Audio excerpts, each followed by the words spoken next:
기도해 주 앞에 나와 무릎 꿇고 긍휼 베푸시는 주 하늘을 향해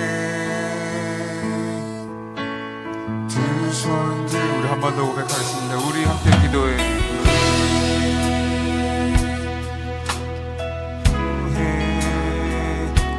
주 앞에 나와 무릎 꿇고 긍휼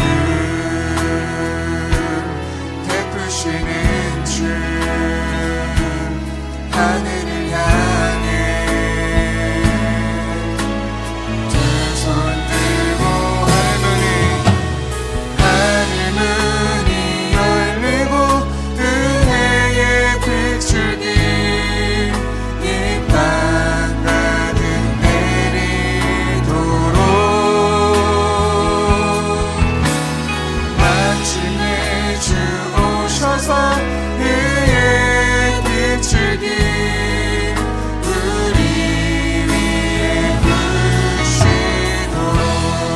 함께 기도해 우리 함께 기도해 주 앞에 나와 무릎 꿇고 늘 베푸시는 주 하늘을 향해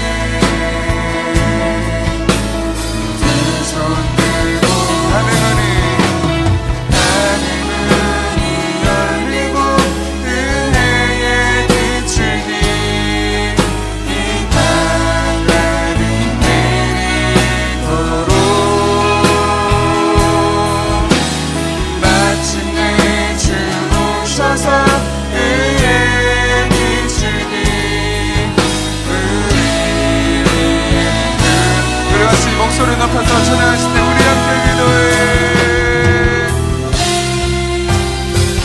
우리 함께 기도해 주 앞에 나와 무릎 꿇고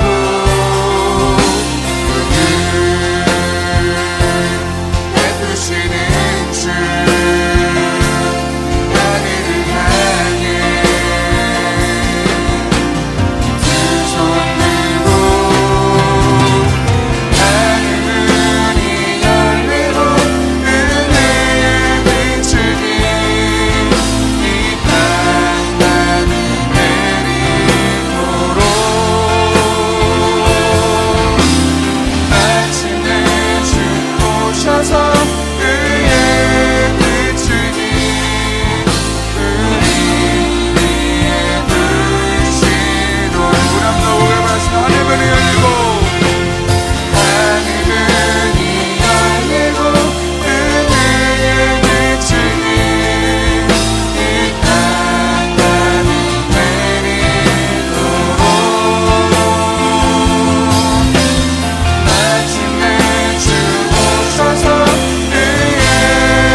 가운데로 인도하시니 감사합니다.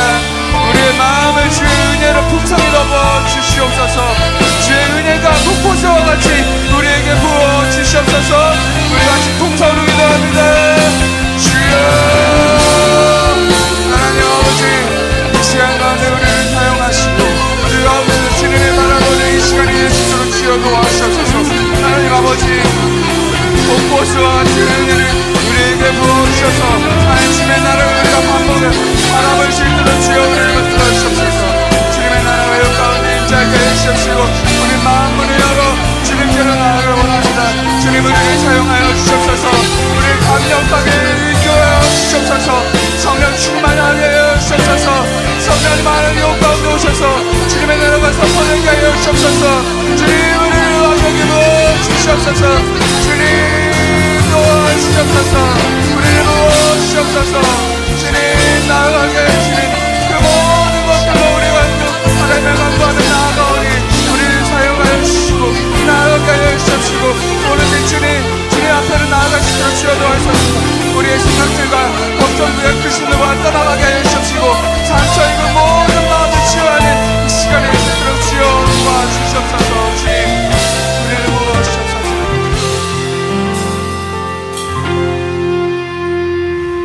할렐루야. 하나님 아버지 우리와 함께 하시고 주의 나라가 임재하시니 감사합니다. 주님 우리 예배를 받아 주시옵시고 주의 영광 안에서 우리가 주님을 찬양하고 예배할 수 있도록 도와주시옵소서. 이 모든 말씀 살아계시고 역사하시는 예수님의 이름으로 기도합니다. 아멘. 할렐루야. 우리 같이 일어나셔서 즐겁게 찬양하시겠습니다.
영원토록 노래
찬양합니다. 할렐루야.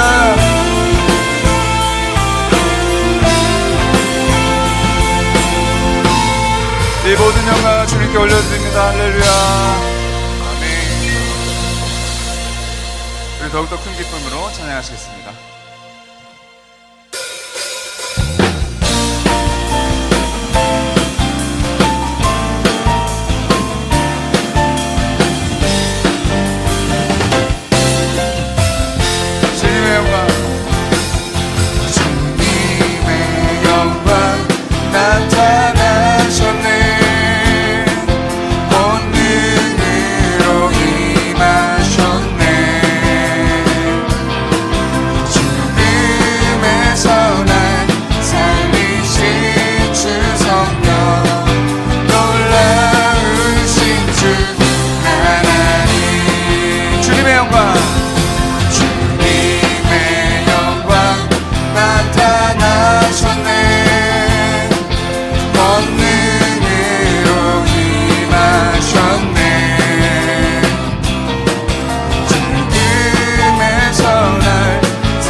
주님의 영광 나타나셨네. 권능으로 임하셨네. 죽음에서 날 살리신 주 성령, 놀라우신 주 하나님. 할렐루야. 주의 나라가 자는 눈을 뜨며 할렐루야 임하소서. 우리 한 번 더. 나는 선포하리 만왕의 왕 예수, 주의 나라 임하시니. 나는 선포하리, 나는 선포하리 만왕의 왕 예수, 주의 나라 임하시네. 할렐루야. 할렐루야. 주의 나라가 할렐루야 임하소서. 한번 노래할까요? 할렐루야. 할렐루야. 주의 나라가 할렐루야 임하소서. 저는 자리 함께 내리 나를 선포하리 만왕의 왕 예수, 주의 나라 임하시네. 나는 선포하리, 나는 선포하리 만왕의 왕 예수, 주의 나라 임하시네. 아멘. 이웃 가운데 주님의 나라가 선포될 줄로 믿습니다. 할렐루야.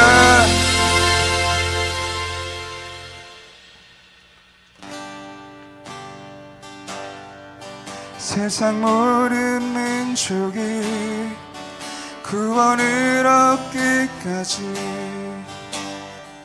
쉬지 않으시는 하나님, 주의 심장 가지고 우리 이제 일어나 주 따르게 하소서. 세상 모든 육체가 주의 영광 보도록 우리 부르시는 하나님, 주의 손과 발 되어 세상을 치유하며 주 섬기게 하소서. 물이 바다 덮은 같이, 물이 바다 덮은 같이 여호와의 영광을 인정하는 것이 온 세상 가득하리라.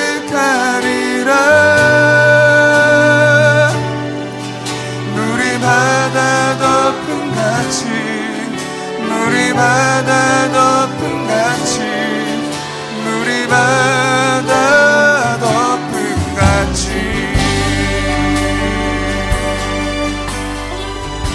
세상 모든 민족이, 세상 모든 육체가 주의 영광 보도록 을 부르시는 하나님, 주의 손과 발 되어 세상을 치유하며 주 섬기게 하소서. 물이 바다 덮은 같이, 물이 바다 덮은 같이 여호와의 영광을 인정하는 것이 온 세상 가득하리라. 물이 바다 덮은 같이, 물이 바다 덮은 같이, 물이 바다 덮은 같이. 우리 한번 더 갈까요? 물이 바다 덮은 같이, 물이 바다 덮은 같이 여호와의 영광을 인정하는 것이 온 세상 가득하리라. 물이 바다 덮은 같이, 물이 바다 덮은 같이, 물이 바다 덮은 같이 보리라, 보리라. 그날에 주의 영광 가득한 세상, 우리는 그때 내리 온 세상 가득한 승리의 성. 물이 바다 덮은 같이 여호와의 영광을 인정하는 것이 온 세상 가득하리라. 물이 바다 덮은 같이, 물이 바다 덮은 같이, 물이 바다 덮은 같이. 우리 한번 더, 물이 바다 덮은 같이, 물이 바다 덮은 같이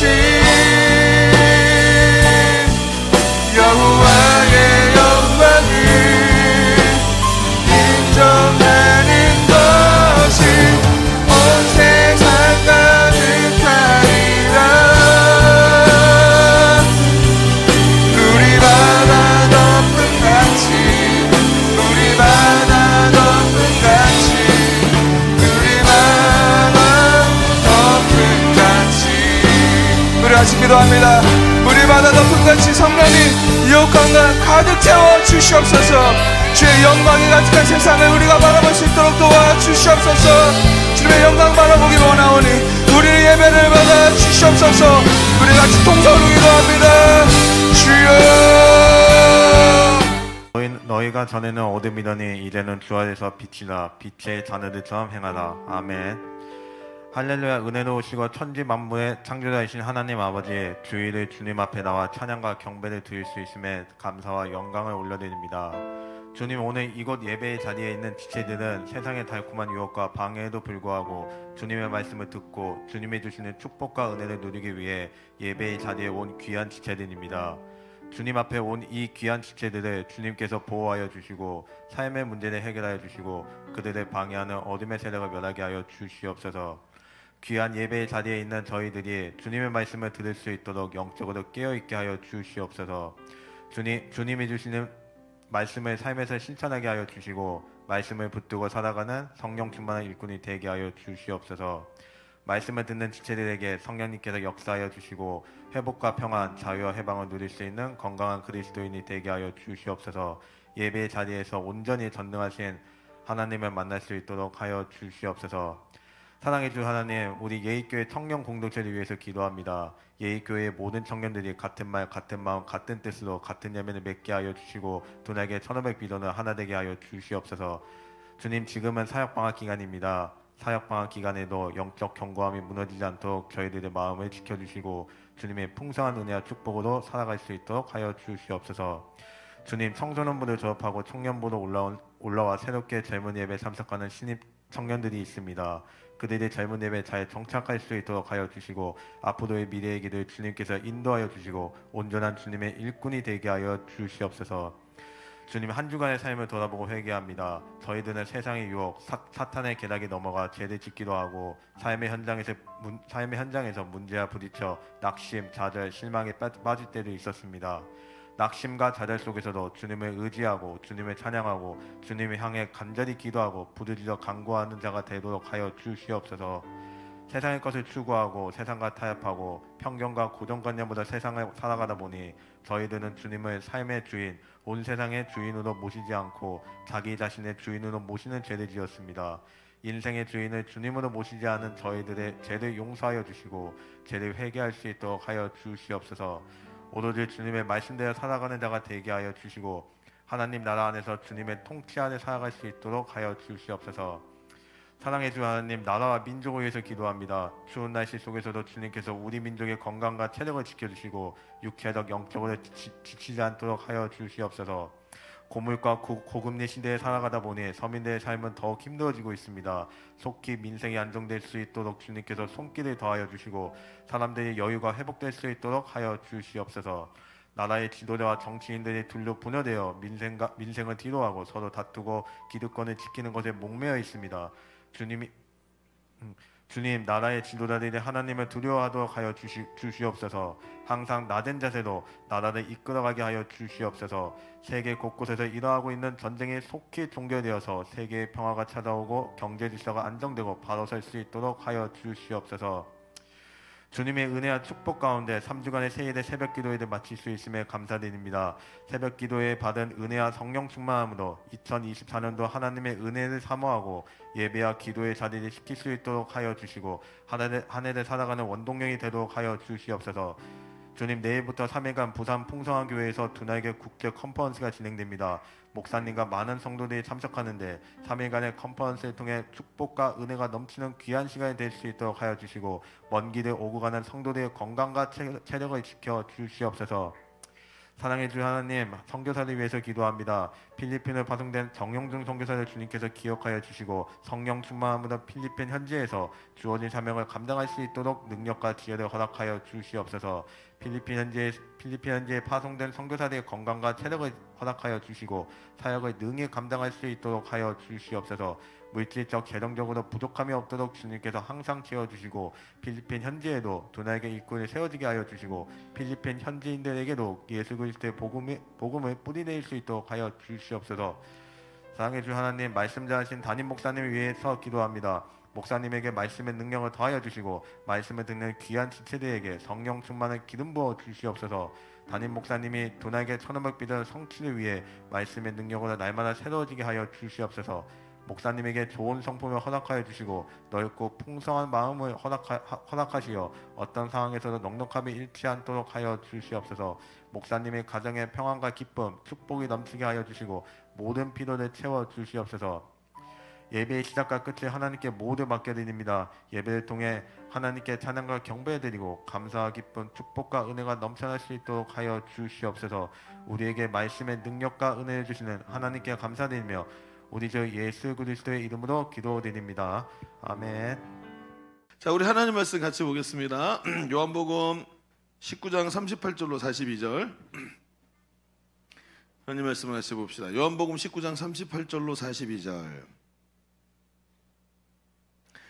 자, 한 절씩 교독하겠습니다. 요한복음 19장 38절. 아리마대 사람 요셉은 예수의 제자이나 유대인이 두려워 그것을 숨기더니 2일 후에 빌라도에게 예수의 시체를 가져가기를 구하며 빌라도가 허락하는지라 이에 가서 예수의 시체를 찾아가니라.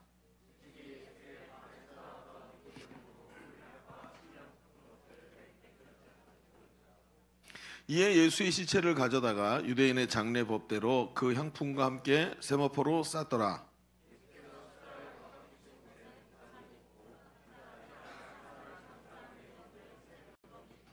같이 봅시다. 이날은 유대인의 준비일이요 또 무덤이 가까운 거로 이수를 거기에 두니라. 아멘. 자, 우리 FD 우리 오김석 이제 오김석 장로님 나오셔서 이거 좀 돌려주세요. 네. 야, 이쪽으로 돌아갖고 이렇게 가니까 저는 이게 되게 중요하거든요. 목이 상하냐 안 상하냐의 문제가 여기 달려 있어요. 그 밑에 것까지 같이 돌려주세요. 네, 밑에 통을 돌려줘. 통까지. 그렇지. 더. 오케이, 됐습니다. 네, 훨씬 좋다. 자, 여러분 오늘 이 말씀을 우리가 좀 같이 나눕시다. 여러분 사람의 욕구 중에 가장 기초적인 욕구가 뭐예요? 먹고 자고, 그렇죠? 쉬고. 그래서 의식주의 욕구가 가장 기초적인 욕구라 그래요. 그런데 반면에 가장 마지막에 있는 가장 고차원적인 욕구가 뭐냐면 명예욕이라 그래요. 명예욕. 저는 권력욕 이렇게 생각했었는데 그게 아니고 명예욕이래요. 좀 다른 거예요. 권력욕하고는. 여러분 사람이 하나님의 형상대로 창조되면서 사람이 하나님의 거룩한 모습을 그대로 받았죠. 근데 그 거룩이 사람의 죄로 인해서 타락하면서 거룩이 퇴색된 게 뭐냐면 사람에게 명예욕이라는 게 생겼다는 거예요. 그 타락한 모습이 명예욕이에요. 그래서 사람의 의식주가 해결이 되고 욕구가 고차원적 욕구가 생기기 시작하는데 그다음에 아름다워지고 싶은 욕구, 또 즐기고 싶은 욕구, 이런 욕구들이 쭉 채워지면 맨 마지막에 나오는 게 권력에 대한 욕구하고 명예에 대한 욕구가 반드시 나오게 되는 거예요. 그래서 있어요? 사람이 존귀한 명예를 가지려는 열망이 생겨요. 그래서 예를 들어서 사업가들 보면 사업을 오래 하신 분들 중에 옛날에 정주행 회장 같은 사람은 대통령 후보로 나갔었죠. 그런 게 나오는 거예요. 또 보면은 많은 돈을 많이 번 이런 일들을 했던 사람들 중에 자기 자서전을 쓰는 사람이 있죠. 그래서 자서전을 쓰기 전에 막 착한 일 많이 하고 이런저런 일 많이 했던 거 다 모아가지고 자서전을 써서 자기의 이 명예를 자기 스스로 높이려고 하는 사람들이 있는 거예요. 그래서 이게 사람의 욕구라는 거예요. 그래서 사람은 누구나 존귀한 인생 그리고 의미 있는 삶에 대한 열망이 있어요. 내가 살았던 자리가 의미 있기를. 그래서 노인 되신 분들은 다 이런 걸 중요하게 생각하시죠. 이런 곳에서부터 나오는 거예요.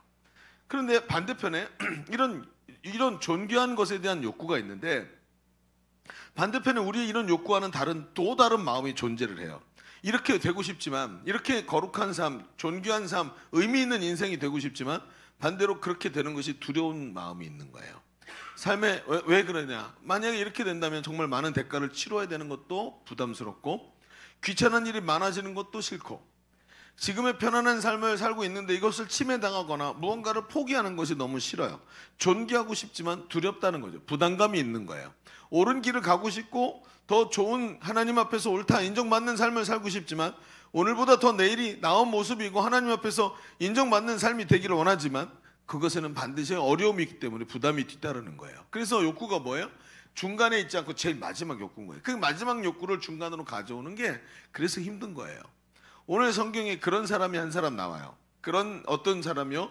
오늘 이 욕구가 하나님 앞에서 내가 오늘 이런 존귀한 삶을 살고자 하는 욕구가 이 안에 있지만 삶의 환경이 따라주지 않는 어려운 상황 속에 있는 사람이 한 사람 나오는데 그 사람이 바로 예수님의 제자이지만 유대인들이 두려워서 그것을 숨기고 있던 아리마대 사람 요셉이라는 사람이 성경에 나오죠. 이 사람 이름 들어봤나요? 아리마대 요셉. 그러니까 요셉이라는 사람이에요. 그런데 들어보세요. 이 요한복음에 보면 요한복음, 오늘 우리가 읽은 말씀이 요한복음인데 아리마대 사람 요셉에 대한 이야기가 나오는데 그가 아리마대 출신, 그 지역 출신 사람이고 이름이 요셉이었고 예수님의 제자였는데 유대인들이 두려워서 자신이 예수님의 제자라는 사실을 숨겼던 사람이죠. 예수님께서 십자가에 돌아가신 후에 즉시 빌라도에게 가서 예수님의 시신을 나에게 다오. 그래가지고 그 시신을 가지고 장사를 지내지요. 그래서 니고데모 아시죠? 니고데모가 누구예요? 예수님 한밤중에 와서 어떻게 하여 영생을 얻습니까? 물어봤던 사람. 거듭나지 않으면 하나님 나라를 볼 수 없느니라. 아니 어떻게 거듭납니까? 어머니 뱃속에 2번 들어갔다 나옵니까? 이렇게 말했던 사람이 니고데모란 말이에요. 자, 이 니고데모가 그리고 같이 어떻게 해요? 지금 아리마대 사람 요셉과 둘 다 똑같이 산헤드린 공회 회원이에요. 이 두 사람이 예수님을 장사를 지내요. 아이러니하죠. 그렇죠? 여러분 예수님의 제자들은 다 예수님이 십자가에 달리시고 싹 다 도망가서 나타나지도 않았는데 이 노인네 두 사람이 예수님의 장사를 지내는 거예요. 이게 오늘 장면에 나오는 거예요. 우리가 성경을 읽으면서 이런 부분들이 좀 지나가니까 성경에서 놓치는 그림들이 있어요. 그 장면들이 오늘 이게 나타나는 거예요.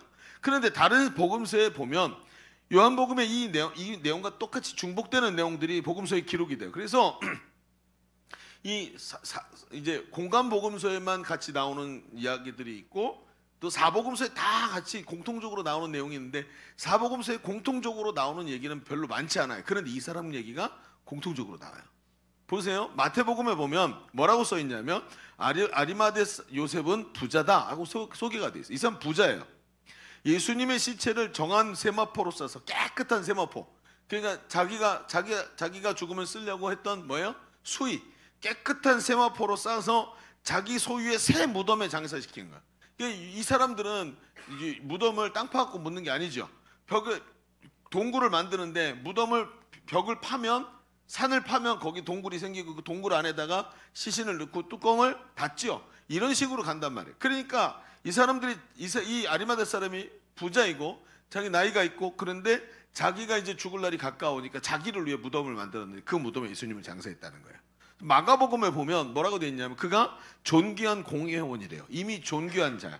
사람들에게 존귀함을 받는 거 이 사람 대단하다 그러고 하나님 나라를 기다린 자다 이렇게 소개가 되어 있고 누가복음에는 그가 선하고 의로운 사람이요 예수님을 처형할 때 이 사람 사형이다라고 판결을 내릴 때 아리마대 사람 요셉이 부표를 낸 거야. 아니다, 이 사람은 죽일 이유가 없다. 부표를 낸 사람이었다는 거야. 그리고는 이렇게 하면서 저희와 타협하지 않았던 사람이라는. 그러니까 이런 성경의 이야기들을 종합해 보면 아리마대 사람 요셉이 어떤 인물인지 대략 윤곽이 잡히죠. 그러니까 요셉은 당시 여러 가지 면에서 예수님의 제자가 되기엔 굉장히 어려웠던 사람이었어요. 그런데 이 아리마대 사람 요셉은 그 모든 어려운 상황을 극복하고 예수님의 제자가 되었을 뿐만 아니라 오늘 성경에 나온 대로 예수님의 마지막 장례를 치르는 고귀한 일까지 하게 돼요. 자, 그는 두려움을 극복하고 예수님과 십자가를 위해 쓰임받게 되는 거죠. 자, 생각해 봅시다. 이 일은 굉장히 고귀한 일이에요.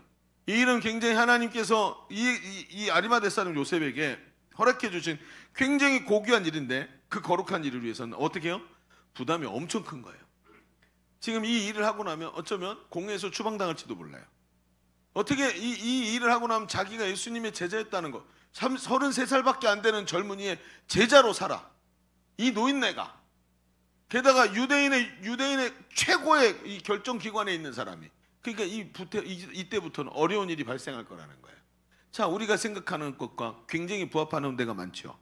그럼 우리는 앞에서 말한 것처럼 하나님 앞에서 우리가 거룩한 삶을 소원하기도 하고 우리의 삶의 욕구가 굉장히 높단 말이에요. 그런데 그렇게 살기에는 부담스러운 게 너무 많은데 이 사람은 오늘 우리와는 좀 다른 결정을 했다는 것이죠. 오늘 이 말씀을 좀 깊이 봅시다. 2024년을 시작하면서 우리가 1월 달에 오면서 한 해를 달려갈 방향성을 잡아야 돼요. 동서남북 어디로 달려갈까? 어떤 방법으로 우리 삶을 살아갈 거냐라고 말할 때 여러분은 이런 부담감을 날마다 느낄 수밖에 없을 거예요. 난 이렇게 살고 싶어. 그런데 포기해야 될 것이 있고 들어가야 되는 내가 치러야 되는 대가가 너무 커.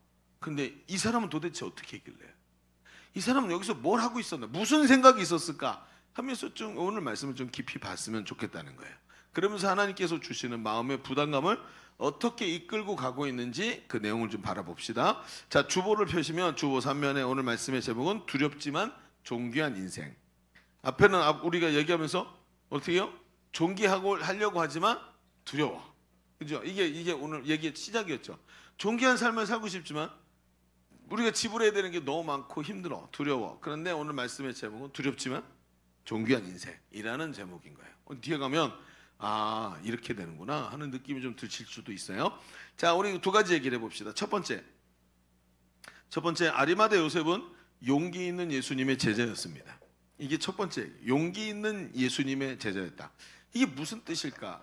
자, 요셉이 왜 이런 일을 했는가에 대해서 얘기를 하고 있는 거예요.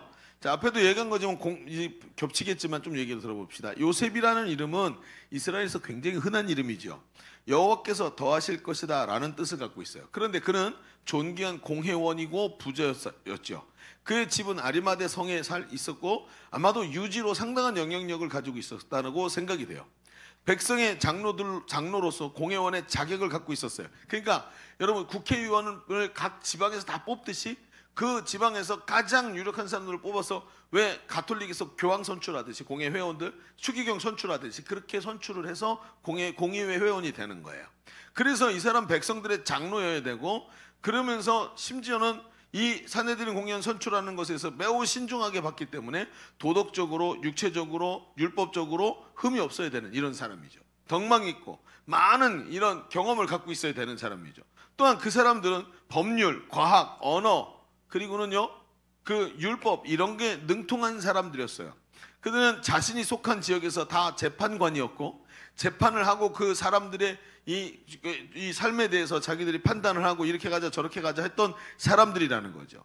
그러면서 절기나 필요할 때면 예루살렘 성전에 있는 산헤드린에 반드시 올라가야 되는 거예요. 그러니까 제주도에 사는 사람도 한 달에 한 두어 번씩은 서울에 올라와야 되는 굉장히 번거로운 일들을 계속 해야 되는 사람들이었다는 거죠. 그러면서도 이 산헤드린 공회가 지금 유대인들이 살고 있는 가나안 땅, 즉 팔레스타인 지역뿐만 아니라 이 당시에는 이미 디아스포라가 많이 흩어져 있었죠.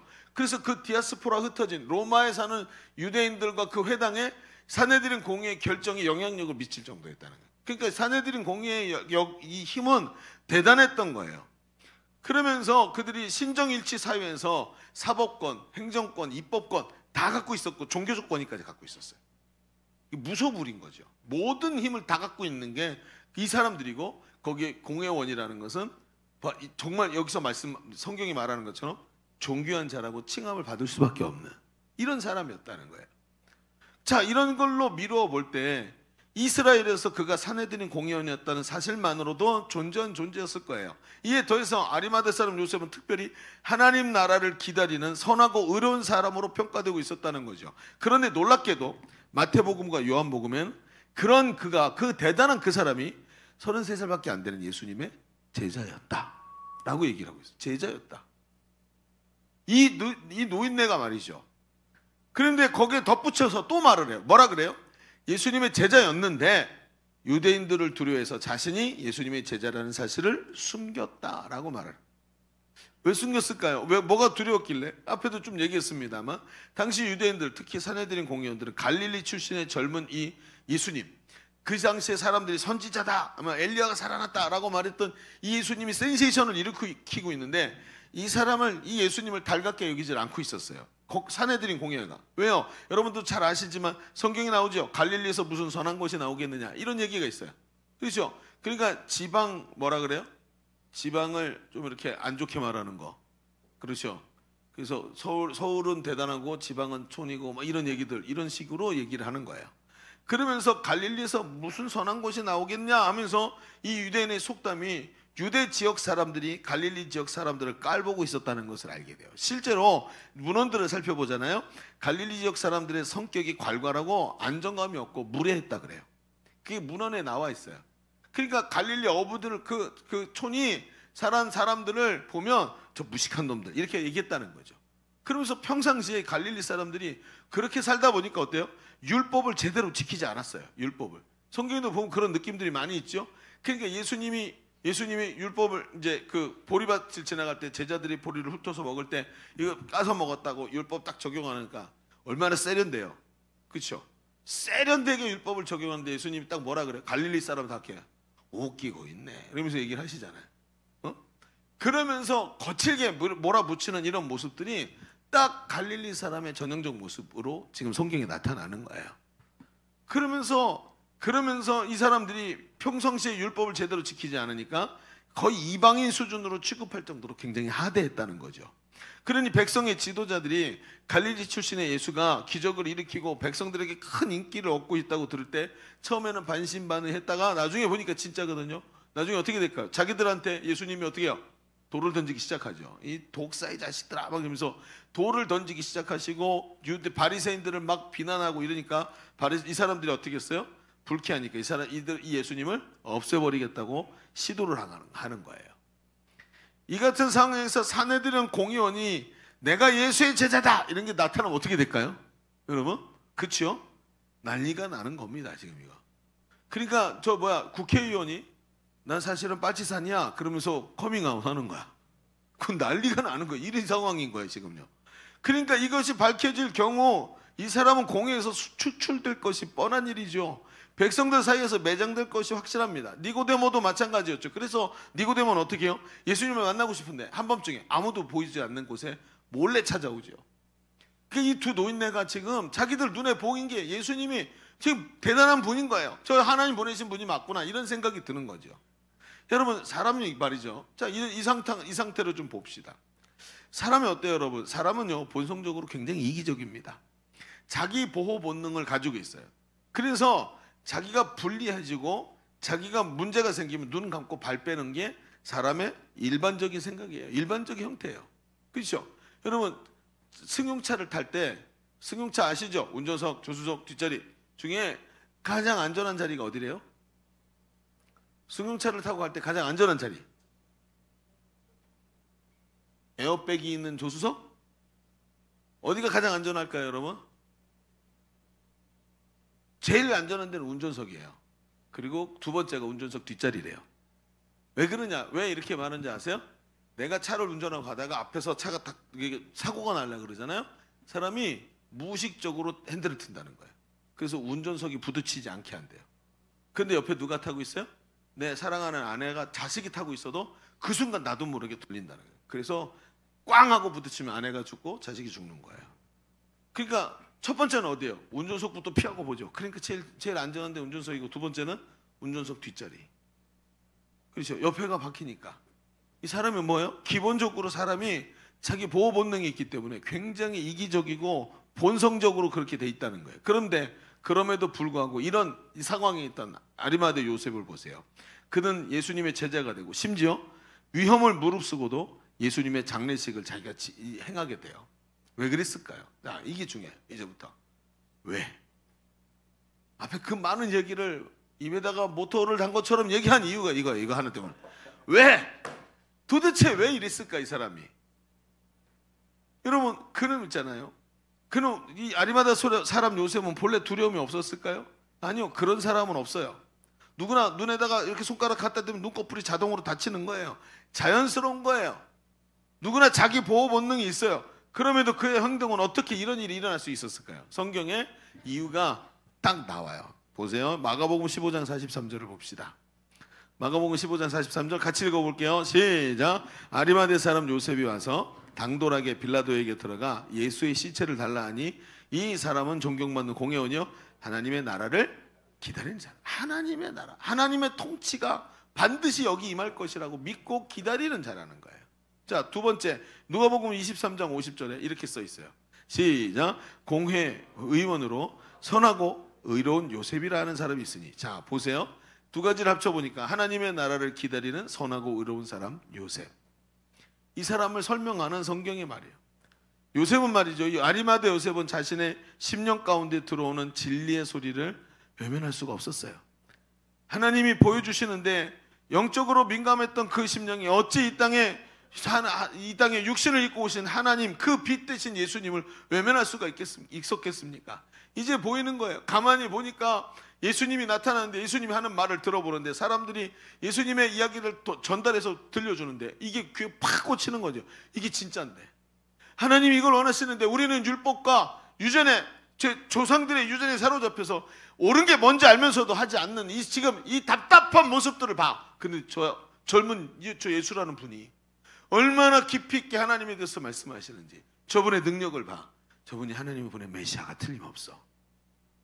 이게 이 사람의 머릿속에 있는 거예요. 왜? 이 사람의 마음속에는 이 사람의 마음속에는 하나님 나라라는 가치가 심어져 있었어요. 그래서 그 가치에서부터 예수님을 딱 봤는데, 예수님 진짜인 걸 어떻게 할 거예요? 저분이 맞는 걸 어떻게 하냐고요. 그렇지 않아요? 여러분, 저분이 맞는데 내가 뭘 얘기하든 무슨 자리에 서 있든지 간에 저분이 맞는 걸 어떻게 할 거냔 말이에요. 그게 어디서부터 나와요? 자기 속에 들어있는 하나님 나라 가치, 하나님 나라를 고대하고 있던 그 사람의 마음속에 빛이 들어와서 그 빛을 외면할 수가 없었다는 거예요. 여러분, 그 마음속에 세상 나라 가치가 아니라 하나님 나라 가치로 채워져 있었다는 것이죠. 여러분, 그거 아시죠? 사람의 행동은 가치의 산물이에요. 그래서 어떤 가치를 가지고 있느냐에 따라서 어떤 행동을 하느냐가 결정이 돼요. 보세요. 여기 1000만 원짜리 백이 있어요. 여러분 1000만 원 주고 백 하나 사실 분 있어요, 여기요? 저 말고는 아무도 없네요. 여러분 1000만 원 주고 백 살 사람이 없어요. 왜 그렇죠? 우리는 거기에서 가치를 느끼지를 못하는 거예요. 그렇죠. 그런데 어떤 사람은 1000만 원 주고 백을 사는 정도가 아니라 기다려. 아예 나온다라고 출시를 딱 나오니까 거기다가 기다리면서 뭐해요? 웨이팅을 걸어놔. 미리 1000만 원을 집어넣어놔. 그 정도인 사람도 있다는, 가치가 이 사람의 행동을 결정하는 거예요. 어떤 가치를 가지고 있느냐에 따라서 어떤 행동을 하느냐가 결정이 되는. 그래서 사람을 볼 때 말이죠. 나중에 여러분 친구를 사귀고 사람을 깊이 알게 될 때 요즘 사람들의 특징이 뭐예요? 자기를 잘 포장해요. 그래서 이 사람을 알 수가 없어요. 근데 두 가지만 보면 알 수 있어요. 이 사람이 자기의 여가 시간과 돈을 어디다 쓰느냐 하는 것을 보면 이 사람의 가치를 알 수 있어요. 이 사람이 돈과 여가 시간을 어디다가 많이 쓰느냐, 이걸 보면 이 사람의 가치를 알 수 있어요. 여러분 이번에 말이죠, 아우니치에 우리 교회에서 여러 명이 참석해요. 이번에 귀국 선교사까지 가서 이제 도우미를 하는데 그런 분들까지 합치면 한 23명 정도 간다 그래요. 근데 정말 많이 가는 거예요, 이번에 가면. 근데 이번에 청소년들도 있고 청년 이제 어린이들도 있어요. 어린이. 그렇죠? 이번에 동안이 밑에가 있나? 없죠. 동안이가 중학교 1학년이네. 이번 중1 되는 친구가 제일 어려요. 근데 이번에 이렇게 막 아우니치 가자 그랬는데 사람들이 다 가겠다 그래놓고 말이 바뀌는 거예요. 왜? 마음에는 원의로 돼. 재정이 넉넉치가 않는 거예요. 참가 비용이 만만치가 않아요. 점점 비싸지는 거죠. 항공료 같이 이런 것까지. 그래서 마음에 원하지만 못 가는 사람도 있어요. 그런데 그 와중에 나는 시간이 안 돼서 못 가지만 가고자 하는 사람들의 경비를 내가 좀 되고 싶습니다 하는 사람들이 몇 사람 생겼어요. 그런 분들이 이번에 후원을 했어요. 그냥 몇십만 원씩, 아니 그게 아니고 단위가 좀 컸어요. 그런 분들이 헌신이 쫙 모여가지고 나중에 항공료가 부족한 사람에게 지원해주고 참가비가 부족한 사람에게 지원해주고, 그리고 특히 집에서 우리 집 같이 아빠가 목사님인데 지원해주고 그런 건 안 했어요. 그런 건 안 하고 한이가 그래서 알바하러 지금부터 가야 돼요. 큰일 났어요. 알바 좀 소개해 주세요. 그래서 제가 지금 빚쟁이에요, 빚쟁이. 부모님이 교회 안 다니는데 본인 너무 가고 싶고 이런 가정에 이런 친구들한테 이렇게 후원이 됐어요. 여러분 얼마나 귀한 일입니까? 헌신, 내가 뭔가 가치가 있기 때문에 행동이 나오는 거예요. 근데 한 가정에서 그 가정의 자녀가 이제 자기 선배들의 모습도 보고 우리 교회 분위기도 알고 비전도 알고 하니까 가고 싶은 거예요. 근데 가고 싶은데 엄마 그 가정에서 그게 됐어요. 그래 그럼 보내줄게 하고 얘기를 했는데 갑자기 공교롭게 경제적인 문제가 발생을 했어요. 그래가지고 이게 안 되겠다, 이번에는 경제적으로 어려우니까 이번에 안 되겠다 그래놓고 다음에 가자 하고 얘기가 진행이 된 거예요. 어쩔 수 없죠. 지금 그게 큰 문제가 아니라 지금 당장 문제가 돼서 다음엔 해결이 될 테니까 그때 가자 이렇게 얘기가 된 거예요. 그런데 이 자녀가 이 소식을 듣고 이제 그러고 있었는데 이제 다른 데서 이게 후원이 들어온 거예요.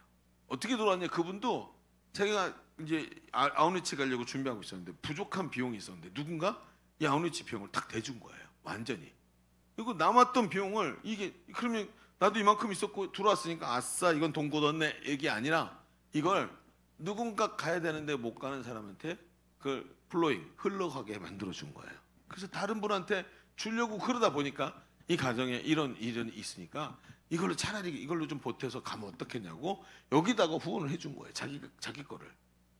그러니까 딱 후원을 받았는데 보니까 준비하다가 모자라서 안 되겠다 했는데 후원 받은 걸 딱 붙이니까 딱 맞는 금액이 나오는 거예요. 너무 놀라운 일이죠. 그리고 이게 너무 참 기가 막힌 일이니까 이분이 이제 부모가 아이한테 얘기를 해줬어요. 야, 이런 일이 있었다. 얘기를 하는데 그래서 정확한 금액이 맞았고 그래서 이렇게 됐다. 그랬더니 이 아이가 그걸 보고 청소년 아이가 눈물을 뚝뚝 흘리는 거예요. 어떻게 하나님이 이렇게 일하시냐고. 어떻게 하나님이 살아계셔서 어떻게 이렇게 정확하게 맞히냐고. 여러분 이 아이가 살림을 하는 어른이 아니에요. 돈 문제 때문에 늘 고민하던 그런 친구가 아니에요. 부모님의 도움을 받고 살아가는 친구인데 이 친구가 그 장면을 보더니 하나님이 살아계신다고 말하는 거예요. 그러면서 뭐라 그러냐면 나도 받았으니까 나도 다른 사람한테 주겠다고. 나도 누군가를 후원해서 그 사람이 갈 수 있게 하겠다고 하면서 자기 부모하고 그런 이야기를 오갔다는 거예요. 여러분 이야기를 들어보십시오. 돈 때문입니까? 이 기쁨과 이 환희가 돈 때문에 일어나는 겁니까? 아닙니다.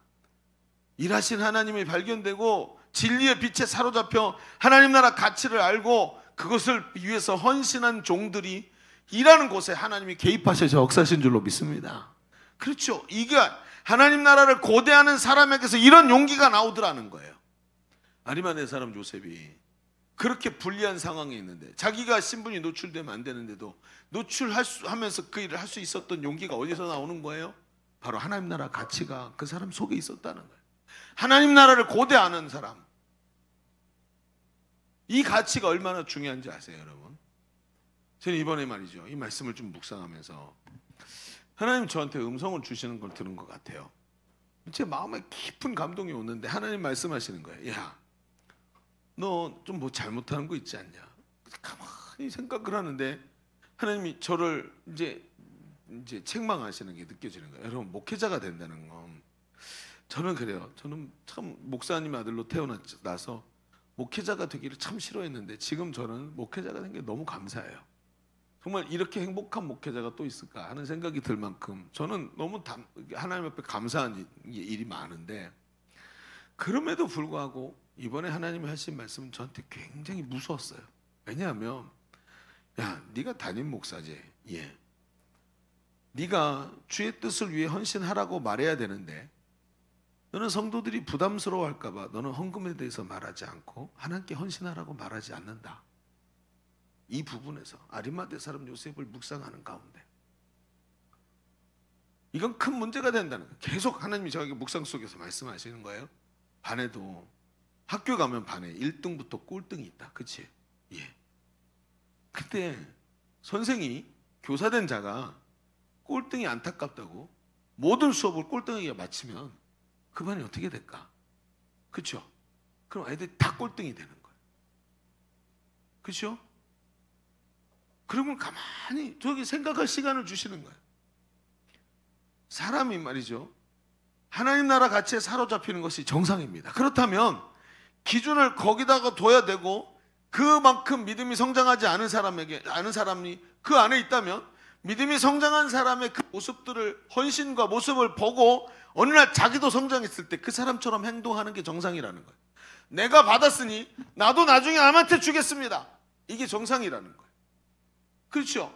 오늘 내가 저렇게 헌신하지 못해도 나중에 나는 내 믿음이 안 돼서 저렇게까지는 안 돼. 하나님이 오늘 날 믿음을 주셨는데도 여전히 하나님을 향해 쓰임받지 못하는 사람으로 그냥 둘 거냐? 응? 그냥 둘 거냐? 하고 주님이 저한테 말씀을 하시는 거예요. 꼴등이 불쌍하다고 수업을 꼴등에 맞추면 반 전체가 꼴등이 되지만 위에다가 맞추면 어느 날 성장하고 어느 날 상승해서 동일하게 같이 날아오르기 시작한다는 거예요. 여러분 중요한 게 뭡니까? 하나님 나라 가치에 사로잡히면 되는 것입니다. 이 가치가 들어가지 않으니까 행동이 나오질 않는 거예요. 여러분 가만히 생각해 보십시오. 그리고 하나님이 책임지시고 하나님이 축복하는 은혜를 그 사람이 체험하고 경험하지 않겠습니까? 여러분 가치입니다. 가치가 안 되면 하나님 나라를 위해 커피 한 잔 값도 아까운 것이지만 헌신의 용기가 나오는 사람을 보면 하나님 나라 가치에 사로잡혀 있는 아리마대 사람 요셉처럼 말이죠.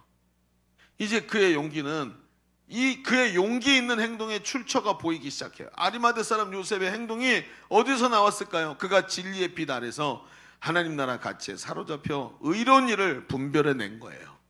그래서 자기가 손해가 있음에도 불구하고 이게 지금 용기 있게 행동할 수 있는 것입니다. 그래서 그는 공회원들이 예수님을 처형하자고 가결할 때 자기는 부표를 던졌고, 이제 결정적으로 예수님이 십자가에 돌아가시자 지금까지 예수님의 제자임을 숨겨오다가 모든 제자들이 다 도망가고 12명 한 놈도 남아있지 않을 때, 이 어려운 때 앞뒤 가리지 않고 단호히 나가서 이 노인네가 자기가 예수님의 시신을 요구하고 온 정성을 다해 장례를 치르게 된 거예요.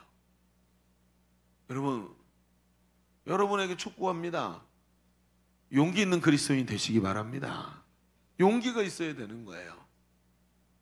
가치가 있어야, 하나님 나라 가치에 사로잡힐 때 이런 용기가 나오는 거예요. 여러분, 우리는 지금까지 아리마대 사람 요셉이 어떻게 두려움을 극복하고 예수님의 제자로 어려운 일을 감당했는지를 좀 이야기를 해봤습니다. 유대인들이 두려워서 예수님 제자임을 숨기던 그가 용기 있게 담대하게 나설 수 있었던 것은 이 아리마대 사람 요셉을 붙잡은 진리의 빛 때문이었다는 거예요. 용기는 바로 여기서 나오는 겁니다. 그는 하나님 나라를 소망하는 사람이었고 그 나라 가치인 복음에 사로잡힌 사람이었어요. 그의 행동은 그래서 용기 있고 담대할 수 있었던 거예요. 자, 그런데 여러분, 우리가 살다 보면 이런 이야기가 나오죠. 목사님, 살다 보면 알지만 용기만 가지고 다 되던가요? 현실이 따라주지 않는데 용기만 있다면 공수표 날리는 거 아니에요? 공수표. 백지수표에다가 1억 그러고 썼는데 딱 줬더니 안에 뒤에 아무것도 없어. 공수표 아니에요. 용기만 가지고 뭐 할 수 있냔 말이에요. 현실이 안 따라주는데. 베드로 같은 사람 보세요. 베드로는 용기 있는 사람이죠. 혹이 탕탕 튕기던 사람입니다. 배와 그물을 버려두고 주님을 따랐어요. 인생 전체를 뒤집어 엎었어요. 한 방에. 그런데 그의 마지막 부분들을 가보면, 예수님이 십자가 지실 때 가보면 그의 용기는 허세였다, 이런 느낌이 들 정도예요. 그렇죠? 여러분, 용기만 갖고 되던가요? 그러니까 이 얘기가 여기서 멈춰지면 안 되는 거예요. 그렇죠? 여기서 멈추면 안 돼. 하나님께 쓰임받는 사람에게는 자기 애착을 넘어서는 용기가 필요하지만 이 용기 외에 한 가지가 더 플러스 돼야 돼요. 그게 뭘까요? 뭐가 지금 들어가면 지금 용기만 가지고 안 된다, 이런 순간들에서 진짜 이 용기가, 어떤 용기가 우리에게 제시될지 한번 보세요. 자, 두 번째도 이렇게 한번 써보세요. 진정한 용기는 결정적 순간에 자기를 부인하는 용기입니다. 사실은 결정적 순간에다가 괄호를 쳐야 되는데 잘못 쳤어. 결정적 순간에 자기를 부인하는 용기입니다. 한번 얘기해 봅시다. 자, 이제 얼마 안 남았어요. 거의 다 돼가요. 네. 제가 지금 점심 먹고 나서 조금 이렇게 여기가 덥죠. 이제 여러분, 눈이 6개 정도만 감기면 뒤에서 에어컨을 트세요. 에어컨을 틀어서 눈이 안 감기도록 합시다. 자, 보세요. 이제 조금만 더 얘기를 설명해 봅시다. 이 아리마대 사람 요셉의 행동을 이해하기 위해서는 예수님의 그 십자가 사건의 배경에 대해서 조금 더 자세히 봐야 돼요.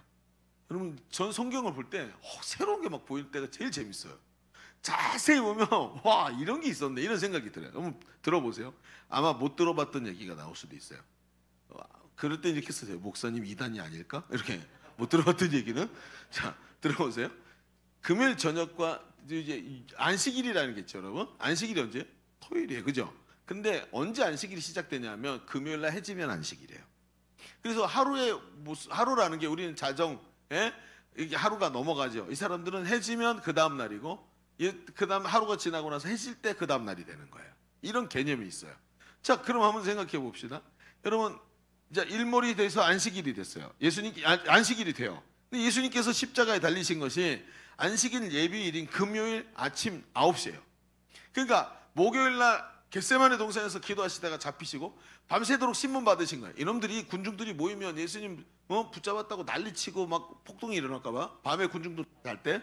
그리고 막 모여가지고 빌라도한테 쳐들어가고 빌라도한테 사형원도 내리라 그러고 한밤중에 2시, 3시에 이 짓거리를 한 거예요. 그래놓고 어떻게 했어요? 매질을 하고 아침 6시에 매질을 해갖고 9시에 끌고 올라가서 9시에 못 박은 거예요. 또 출근 시간은 정확하게 지켜, 이것들이. 그렇죠? 그래서 9시에 그렇게 예수님을 십자가에 못 박았어요. 그리고 예수님이 오후 3시에 운명을 하세요. 자, 안식일은 금요일 오후 6시부터 시작돼요. 그러면 금요일 날 3시에 예수님이 운명하셨다면 안식일이 몇 시간 남은 거예요? 이제 몇 시간 남아요? 3시간 남은 거예요. 3시간 후 안식일이 시작되면 움직일 수가 없어요. 무거운 거 들고 움직이고 일하고 막 싸매고 시신을 건드리고 이러면 안 되는 거죠. 딱 3시간 남았어요. 그럼 급하죠. 그런데 가만히 보세요. 이 상황에 예수님의 죽음을 확인하고 언덕을 내려와서 빌라도 총독이 머물고 있던 관저로 가서 다시 관저에서 빌라도를 만나고 빌라도가 가서 어떻게 예수가 죽었냐 확인해봐라. 그럼 군정 보내서 확인하고 또 돌아와서 그래 죽었댄다 내줄게 그렇게 하고 그 다음에 예수님을 저기 해야 되니까 필요한 향품들 아까 우리 읽은 말씀에 향품들 그 삼배옷 그런 거 가져갔다 그랬죠. 그리고 사람들을 불러 모아서 언덕에 올라가서 예수님의 시신을 십자가에서 내리고 다시 그 동산에 있는 자기 무덤으로 옮겨 장사 지내는 때까지 3시간 될까요? 저 같으면 안 될 것 같아요. 엄청나게 빨리 움직여야 돼요. 빌라도가 그런다고 관저에서 계속 기다리만 주는 것도 아니고 엄청나게 빨리 움직여야 3시간 만에 할 수 있는 거예요. 그런데 가만히 생각해 보세요. 유대인들이 가장 큰 절기인 유월절을 앞두고 예루살렘 성에서 뜩 보면 그 골고다 언덕이 뜩 보이는데 거기에 십자가 3개 있고 거기에 조금 있으면 뭐가 시작돼요? 유월절이면서 뭐가 시작돼요? 안식일이 시작돼요. 근데 거기 시체를 매달아 놓고 그걸 하고 싶을까요? 왜요? 시체가 거기 동산 위에다 매달아 놓으면 그 다음에 어떻게 돼요? 새들이 개떼처럼 몰려요. 그리고 그 사람 거기 걸려있는 시신들을 눈부터 파먹기 시작해요. 거기에 새떼가 막 가득해갖고 까까까까 그러면서 죽은 시체가 막 다 찢겨져 나가는 모습을 유월절 내내 본다고요? 말도 안 되는 거죠. 그러니까 어떻게 해요? 빨리 그 시체를 끄집어 내려야 되는데 안 죽었어. 보통 우리가 알기에는 예수님이 운명하셨다 그랬지만 성경을 가만히 면밀히 들여다보면 예수님이 굉장히 빠르게 돌아가신 거예요. 그러니까 막 심포도주 좀 마시고 막 그래 조금 더 오래 버티는데 안 드셨잖아. 빨리 돌아가신 거예요. 그러니까 먼저 운명하셨는데 보통 사람들은 거기서 당한 만큼 당하다가 저녁 때까지 안 죽어. 그러면 어떻게 하냐면 이거 빨리 처리해야 되니까 퇴근해야 되잖아. 좀 있으면 6시인데 3시니까 그러니까 어떻게 하냐면 실제로 이렇게 했대요. 그 몽치 같은 걸로 걸려있는 사람의 정강이를 때리면 정강이가 잘라져 부러지는 거야. 그리고 거기서부터 밑으로 피가 흘러내리면서 이 사람이 죽은 걸 확인하고 끄집어 내리는 거예요. 그래서 다리를 꺾는다 그러죠. 성경에 나오죠. 그 용어가. 그래가지고 이 시신을 이 범죄자를 몽치로 범죄자의 종아리를 부러뜨려서 이렇게 하는 일이 흔하더라는 거예요. 자, 요셉의 입장에서 아리마다 사람 요셉의 입장에서 이 일이 뻔히 보이는 거야. 이제 6월절이고 이제 3시간밖에 안 남았는데 조금만 지체하면 사람들이 빨리 무릎을 쳐 그렇게 해가지고 예수님의 시신을 훼손할 거라고요. 그렇죠? 게다가 그런 걸 보니까 이게 보통 일이 아닌 거예요. 그러니까 이때부터 뛰기 시작한 거죠. 아리마대 사람 요셉은 젊은 사람이 아니었어요. 자기를 위해서 무덤을 만들어 놓을 만한 노인이었단 말이에요. 채통을 지켜야 되는 존귀한 공회원이었어요. 그런데 그런 분주하게 움직입니다. 예루살렘의 모든 사람들이 다 주목해서 보는데 온몸이 땀이 뒤범벅이 되어서 골고다 언덕을 뛰어 오르며 내리면서 피범벅이 되어있는 예수님의 시신을 끌어안고 끄집어 내리고 십자가에서 그 못을 빼고 하면서 그 예수님의 시신을 온몸으로 만지면서 자기 몸이 온통 피로 물들었을 거예요. 그는 아랑곳하지 않고 땀을 뻘뻘 흘리면서 이 일을 합니다. 왜? 또 나왔어. 왜 그랬을까요? 여러분, 요셉의 입장에서 지금 이 상황은 지금 굉장히 급박한 거예요. 만약에 한 30분만 지체하면 빨리 저 무릎 꺾으라고 얘기하면서 로마 백부장 같은 사람이 꺾어 그럼 꺾는 거거든요. 그러니까 문제가 생긴 거예요. 왜 이렇게 했을까요? 여러분, 민수기 9장 12절을 보세요. 이게 답이에요. 민수기 9장 12절 같이 읽어볼까요? 시작. 아침까지 그것을 조금도 남겨두지 말며 그 뼈를 하나도 꺾지 말아서 유월절 모든 율례대로 지킬 것이니라.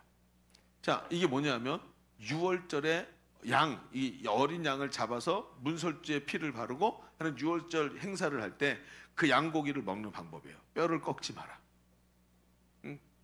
뼈를 꺾지 말고 그대로 돌아. 근데 여러분 알죠? 이 사람 아리마다 사람 요새 머릿속에 성경책이 그냥 들어가 있는 사람. 그렇죠? 암기가 돼 있는 사람. 율법에 정통한 사람. 여러분 조금 있으면 일어나는 이 유월절에 대해서 정확하게 알고 있어요. 뼈를 꺾으면 안 돼. 근데 유월절 어린 양이 뭐예요? 그 어린 양의 피로 좌우 문설주와 임방에다가 피를 쫙 십자가 모양으로 그려놓고 이 십자가, 이 피가 묻어있는 집에는 죽음의 사자가 너 패스오버 넘어가는, 6월 해가는 거. 이게 6월절이에요. 이 6월절에 희생의 어린 양이 피 흘림으로 우리는 죽음에서 면해지고 죄를 사함받아. 이걸 아리마대 사람 요셉이 알았을까요? 몰랐을까요? 알지요. 예수님의 제자라 그랬어요. 예수님의 제자가 예수님을 딱 보는데 이분이 십자가에 죽으시는 이유가 6월절 어린 양인 거예요. 이분이 6월절 어린 양의 피로 나의 삶의 문이 열렸네. 이분이 6월절 어린 양, 이분의 다리는 절대로 꺾이면 안 되는 거예요. 가만히 보니까 아리마대 사람 요셉이 그걸 보니까 요셉의 마음 불 붙듯이 움직이는 거예요. 하나님이 이걸 지금 나한테 맡기신 거구나. 제자들 12놈 다 어디 갔는지 사라지고 지금 노인네인 나 하나밖에 안 남았고 저거 그 꺾지 않게 만들려면 보니까 이만한 권세가 있는 사람이 나밖에 없는데 내가 지금 여기서 입 다물고 가만히 있으면 될까? 빨리 가서 빌라도에게 가서 예수님의 시체 내려달라고 얘기하자면 저거 무릎 다 꺾어버릴 텐데 불이 붙기 시작하는 거예요. 아, 지금이구나. 지금 내가 여기 지금까지 숨겨오면서 지켜왔던 거 여기서 지금 열어놔야 안 되는구나. 내가 해야 돼. 나밖에 할 수 없는 일이구나 하고 정확하게 알고 그 일을 하는 거예요. 나밖에 할 수 없는 일이구나.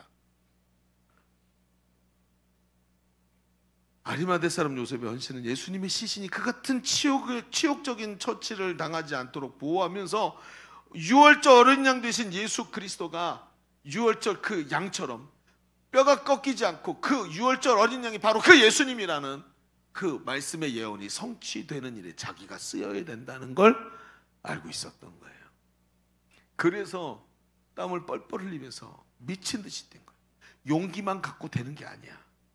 환경이 안 되는데, 그렇죠? 그런데 여기 이것이 일어나더라는. 그렇습니다, 여러분. 요셉의 용기는 어쩌면 이 모든 상황을 다 알고 있었기 때문에 나온 용기였을 거예요. 그것은 단순한 호기를 넘어서는, 호기가 아니라 그 호기를 넘어서는 진정한 용기가 아니겠습니까? 그것은 지금 자기 눈앞에 벌어진 상황이 하나님의 자신에게 주신 사명이라는 것을 알아차린 거예요. 그리고 그 음성에 마음을 민첩하게 반응해서 움직인 사람이죠. 여러분, 다니엘서 5장 12절에 보면 다니엘이 마음이 민첩한 사람이라 그랬어요. 보세요. 5장 12절. 왕이 벨드사살을 이름하는 이 다니엘은 마음이 민첩하고 지식과 총명이 있어 능히 꿈을 해석하며 은밀한 말을 밝히며 그 의문을 풀 수 있었나이다. 여러분, 무슨 뜻이죠? 다니엘의 마음이 민첩해서 하나님의 뜻을 알고 하나님의 뜻에 반응할 수 있는 사람이래요. 여러분, 민첩하지 못한 사람이 어떤 모습인지 보십시오. 마음이 비둔해요. 살이 찐 것처럼 엉덩이가 이따만큼 커가지고 움직이기를 싫어해요. 마음에 살이 쪄가지고 비둔해져서 둔해져서 하나님의 뜻이 들려와도 그 뜻에 따라 내 마음을 움직이지를 않아요. 그러니까 어때요? 하나님 뜻을 머리로 아는데 내게 전달될 때 무시해.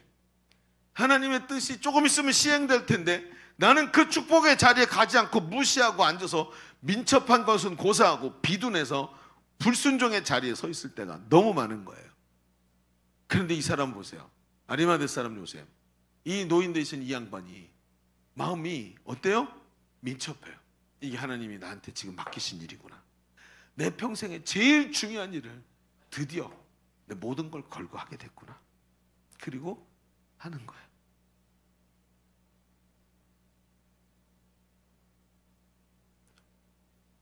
너무나 도전이 되고 너무나 충격이 되는 거예요. 하나님의 뜻이 전달될 때 나에게 하시는 말씀인 줄 알고 내 삶을 바꾸는 민첩함이 일어나는 것. 그래서 눈앞에 벌어지는 일들을 보면서 더 이상 자기 안위를 챙길 때가 아니라 지금 위험을 감수하면서라도 하나님의 뜻을 따라 일할 때인 것을 아는 거예요. 자, 여기서 나오는 게 뭘까요? 두렵지만 존귀한 용기. 두렵지만 존귀한 용기. 여러분, 존귀하고 싶지만 두려워. 그게 아니라 두렵지만 존귀한 용기가 나오기 시작하는 거예요. 지난 4월쯤 한 청년이 저를 찾아왔습니다. 목사님, 전도간사 사역에 지원하고 싶습니다. 특별히 청년 사역의 부흥을 위해서 헌신하고 싶습니다. 갑자기 왜 그런 얘기 생각을 했어? 하나님 마음을 주시는데 실제로 풍성한 교회에서 귀국 선교사들이 함께 동반해서 헌신해서 사역을 시작했대요.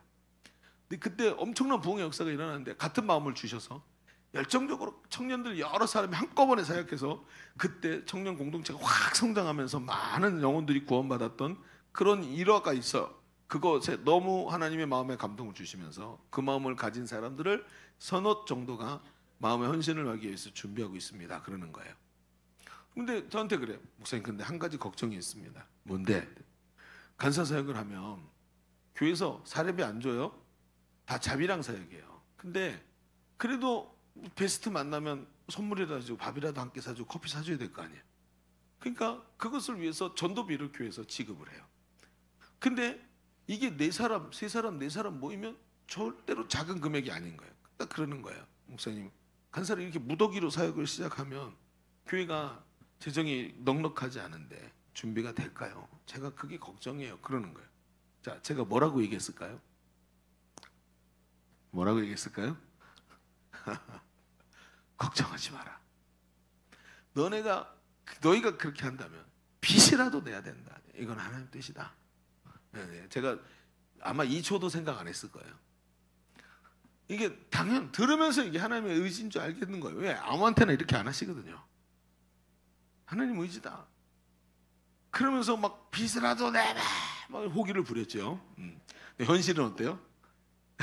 현실은 지금 여러분 이번에도 좀 여러분 여기 청년 집사 왜 재직회 안 들어와? 청년 집사들은 재직회 한상이 오늘 또 이름 불렸어. 재직회 들어오셔야 돼요, 집사님들은. 근데 재직회에서도 나왔지만 우리가 이번에 결산이 100%가 안 됐어. 93%인가밖에 안 됐어요.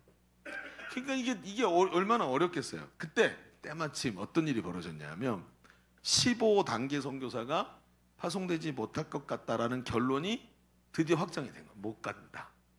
우리는 보낼 수가 없다. 근데 그때 그걸 딱 듣는 순간에 제 마음에 하나님 주신 생각이 있었어요. 얘네가 15다. 얘네가 15다. 아, 그랬구나. 교회 재정 하나님 아시고 그렇다고 하나님 좀 약간 좀 빈정상할 때가 있어요. 풍성하게 안 줘. 딱 필요한 것만 줘.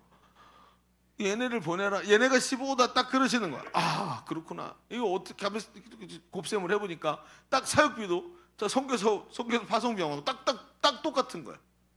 그러면서 그때 하나님 저에게 주신 마음이 무명의 선교사를 작정해라.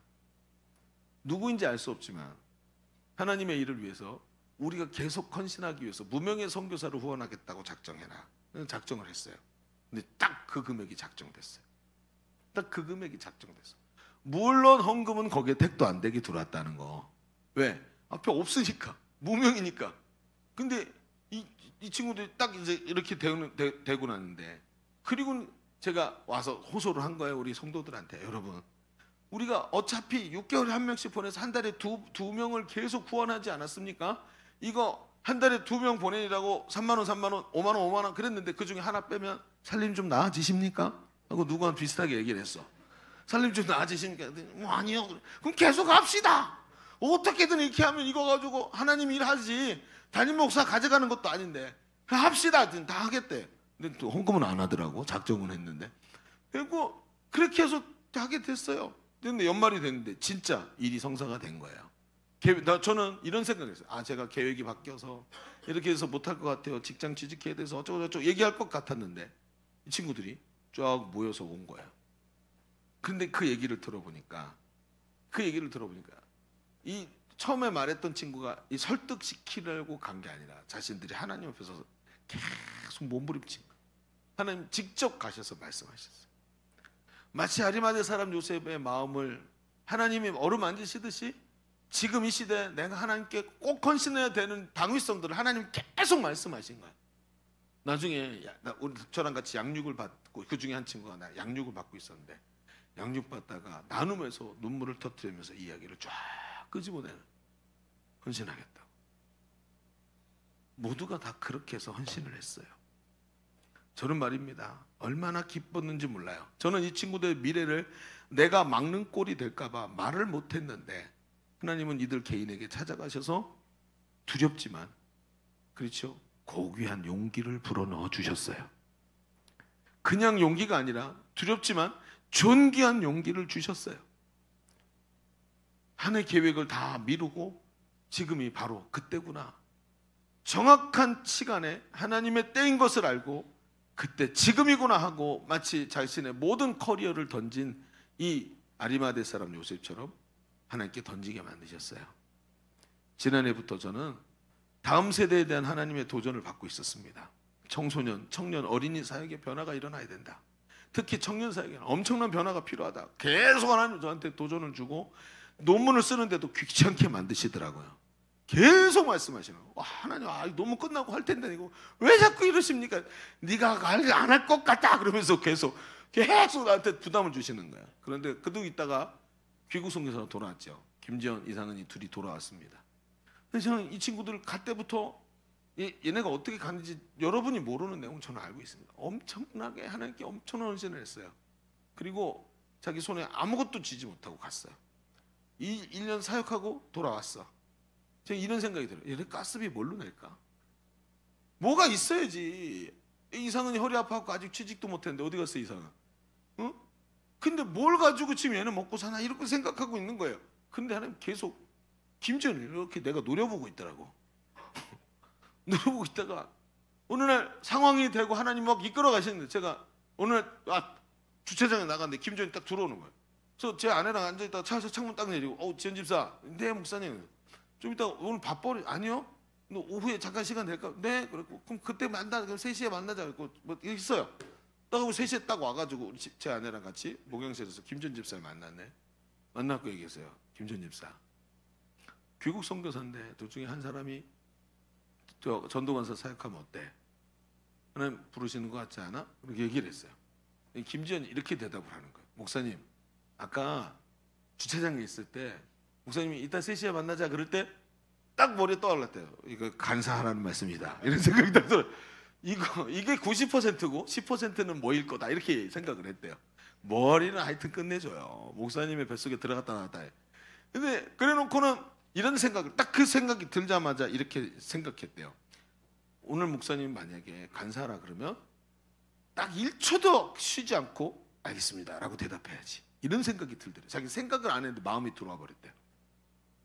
1초도 생각하지 말고 바로 얘기해야 되겠다. 순종해야 되겠다. 그리고 남편한테 전화를 걸었어요. 조금 전에 목사님이 3시에 만나재. 그런데 딱 듣자마자 내 마음에 목사님이 전도간사 하라고 말씀하실 것 같아요. 10%는 딴 거일 것 같은데 90%는 목사님 간사하라고 그러실 것 같아요. 그랬더니 남편이 뭐라 그랬느냐 이렇게 말했대요. 부르시면 기쁘게 헌신해. 부르시면 기쁘게 헌신해. 그 얘기를 듣는데 막 제 안에서 하나님이 주시는 막 이 눈물이 막 제 속에서 막 흐르는 거예요. 야, 어떻게 이런 사람들하고 함께 목회를 하고 있나? 어떻게 이런 사람들과 함께 내가 하나님의 일을 하고 있나? 얼마나 기쁘고 감사한지. 이것이 어찌 하나님이 일하시는 사역이 아니겠는가? 어찌 민첩한 마음이 아니겠는가? 하는 생각이 드는 거예요. 그럼 제가 이런 말을 하잖아요. 다른 교회 목사님들도 이해를 못해요. 왜 청년들 인생을 조진해요? 네가 교회를 조졌어. 정신을 차려야지. 하나님이 여러분 내가 스펙 좀 더 쌓는다고 내 인생 행복해지나요? 하나님이 허락하시면 됩니다. 하나님이 이끌어 가시는 거예요. 왜 그걸 그렇게 생각하고 있을까요? 왜요? 이게 가치가 하나님 나라에 없어서 그래요. 하나님 나라 가치가 들어오면 그렇게 생각하지 않아요. 실제로 여러분 지난 우리 송광신 예배 때 그 나와서 앞에서 발표할 때 귀국 선교사들 쫙 섰는데 딱 나와서 서서 찬송 부르는데 앉은 집사님들이 전부 다 고개 까딱까딱까딱 뭐 하는지 아세요? 숫자 세고 있는 거야. 한 놈 어디 갔지? 한 놈 가만히 보니까 하나는 시집가고 한 놈 어디 갔지? 그때 방송실에 이제 이광수가 앉아 있었죠. 그 한 놈이 없어. 다 세고 나서 그렇구나 보는데 저도 흐뭇한 모습으로 보는데 하나님이 한 사람 한 사람 다 축복하고 계시는 게 제 눈엔 보이더라고요. 여러분 축복 때문에 하는 게 아니라 가치가 있으면 하나님 나라를 위해서 헌신할 수 있습니다. 하나님은 지금 우리를 부르고 계십니다. 하나님 나라의 가치를 넣어주시고 그 가치를 깨닫고 용기 있게 헌신하게 하시는 거예요. 그러나 때로는 녹록치 않은 현실이 용기만 가지고 안 된다는 느낌을 주기도 하지만 아리마대 사람 요셉은 예수님의 죽으심의 의미를 알고 있었기에 결정적 순간이 왔을 때 자기를 부인하고 진정한 용기가 있는 헌신을 향해 나간 거예요.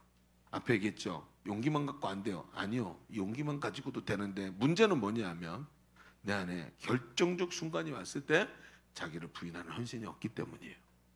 가치 문제예요. 하나님은 지금 하나님께서 자신에게 주신 음성에 민첩하게 반응할 수 있는 사람을 찾으십니다. 그 사람을 통해 일하시는 거예요. 여러분 새해를 시작하고 한 해를 달려갈 길을 찾아야 돼요. 동쪽으로 갈까 서쪽으로 갈까 남쪽으로 갈까. 저는 여러분에게 강력하게 주장합니다. 희생을 하고라도 해야 할 일이 있다면 그 결정적 순간을 아는 사람이 되어서 오늘도 하나님의 부르심 앞에 민첩하게 반응하는 방향으로 가십시오. 하나님 말씀하시면 순종하는 자리로 가십시오. 그 자리가 하나님이 여러분을 가장 존귀하게 만드시는 자리입니다. 오늘 말씀의 제목이 뭐죠? 두렵지만 존귀한 삶이에요. 그래서 두려워요. 저도 두려워요. 내일을 모르겠어요. 한 달 후에 무슨 일이 일어날지 전혀 알 수 없기 때문에 두려워요. 그런데 지금까지 살아온 삶을 뒤로 돌아보면 항상 하나님이 하셨어요. 두려워하지 마세요. 하나님은 당신을 통해서 일하십니다. 두렵지만 존귀한 삶이 되십시오. 존귀하고 싶지만 두려워요가 아니라 두렵지만 존귀한 삶을 살아가십시오. 그 용기가 여러분과 저에게 있기를 주님의 이름으로 축원합니다. 기도하겠습니다.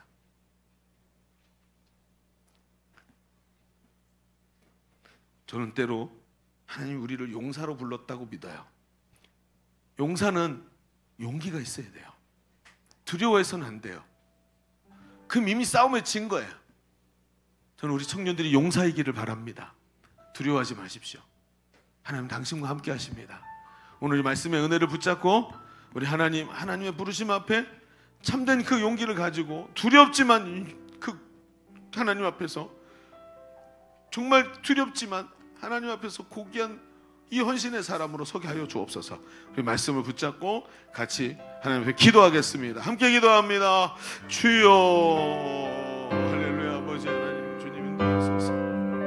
이 중심 안에 하나님이 하시기를 아버지 하나님 주님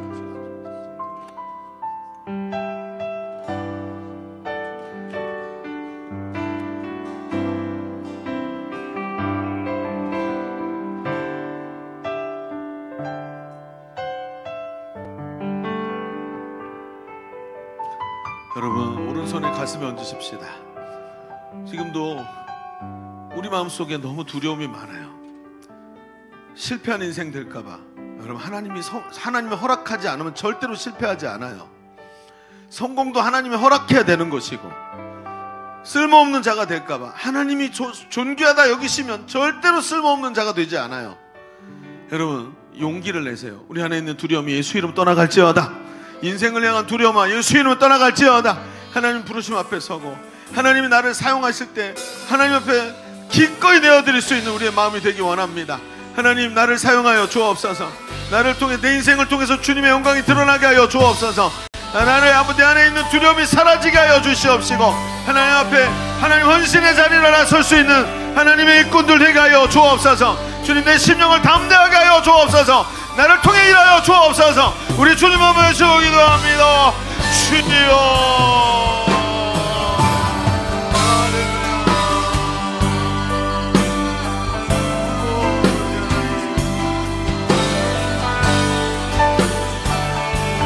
주여 내 안에 용기를 허락하여 주옵소서. 용기를 허락하여 주옵소서. 오 아버지 하나님 역사하소서.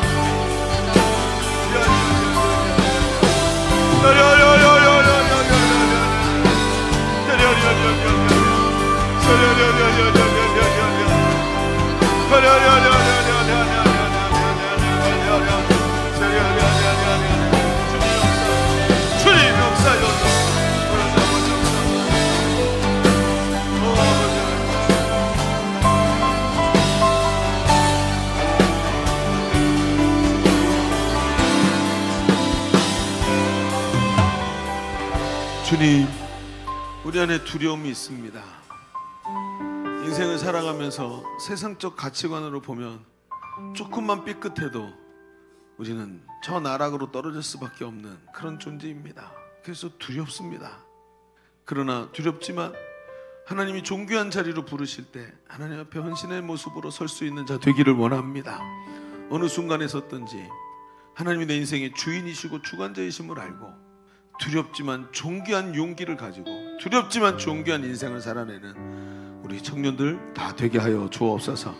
오늘 하나님 이런 마음으로 2024년을 한 해 승리하며 주님께 쓰임받는 주의 일꾼들 되게 하여 주옵소서. 예수님의 이름으로 기도하옵나이다. 아멘. 우리 하나님께 영광의 박수 올려드립시다. 아멘.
아멘. 드려진 예물을 위해서 기도하시겠습니다. 하나님 감사합니다. 오늘 우리의 삶이 참 하나님 앞에 용기 없는 삶이었던 것을 주님 앞에 다시 고백합니다. 하나님 참으로 용기 있는 자, 두렵지만 하나님 앞에 그 용기를 가지고 일어나서 하나님이 존귀 여기는 자로 살게 하여 주옵소서. 그 하나님 앞에 오늘도 예물을 올려드리며 예배합니다. 우리의 중심을 다 담아 드리는 예물 주님 받으시고 저 젊은이들의 삶을 통해서 하나님 역사하시며 그 삶이 하나님 붙잡으시고 축복하시며 아름답게 채우시는 귀한 삶들이 되게 하여 주옵소서. 오늘 하나님 한 주간의 삶도 주께 의탁합니다. 하나님 메마른 땅이, 척박한 땅이 옥토가 되는 역사가 일어나게 하시고 하나님 동행하시어서 늘 승리하는 아름다운 주의 자녀의 삶이 되는 한 주간 역사하여 주옵소서.